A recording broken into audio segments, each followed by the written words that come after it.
Alright guys, it's me again. I had a request for a video on swapping from points to an electronic control module from a gentleman on Facebook over on the Vintage McCulloch chainsaw page, and I'm going to try to work my way through this. I've already done the conversion on this saw, but I'm just going to kind of point out what I done and what makes it all tick, and try my best to explain to him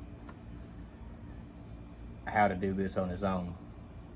So if you're interested, stay tuned.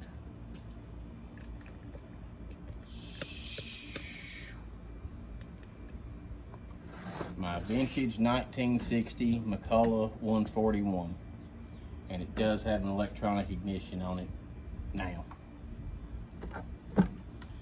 So what I'm gonna do is I'm actually gonna start pulling this cover off.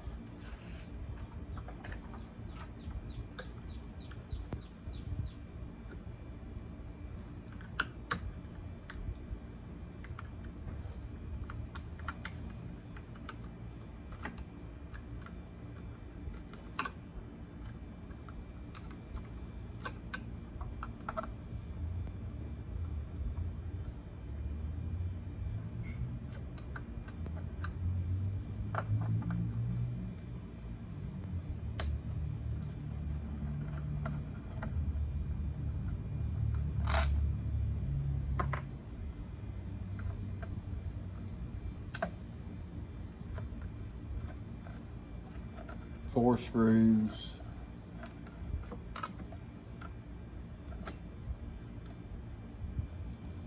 and then your cover comes off. I'll get you over here so you can see what I'm talking about, and I point this out with a screwdriver.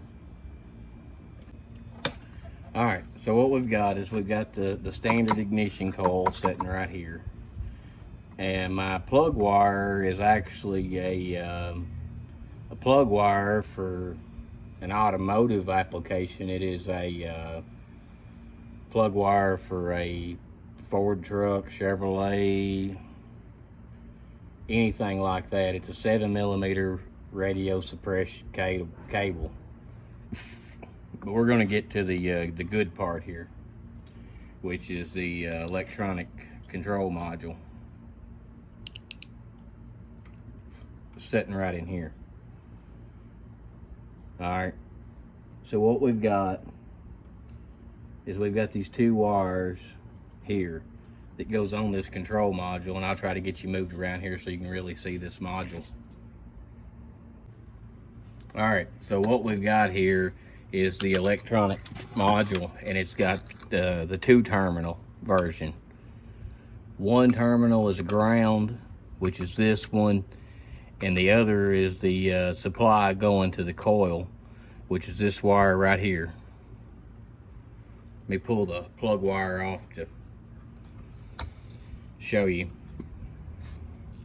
So you've got the one wire here that goes to the coil, where the point wire used to go to, which is, I've still got it in here. I haven't unhooked the points.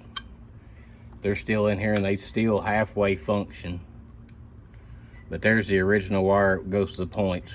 They tell you to take all that out, but well, I decided I'd leave it in there just in case they ever went back to original again.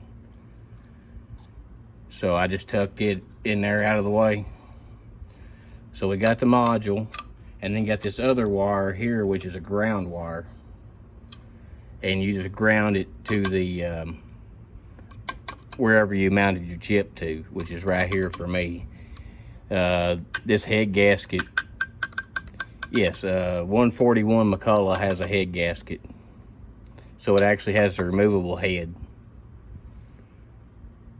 So I run my bolt in, put my chip into the head gasket itself. It's a piece of aluminum, and bolted my chip to the head gasket, and then run a nut to hold the lead for the ground for this chip.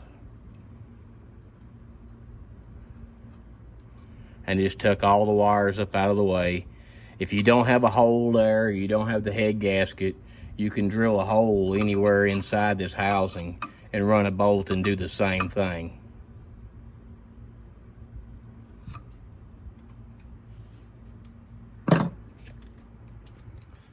And like always, give me a thumbs up, and if you like this kind of content, subscribe.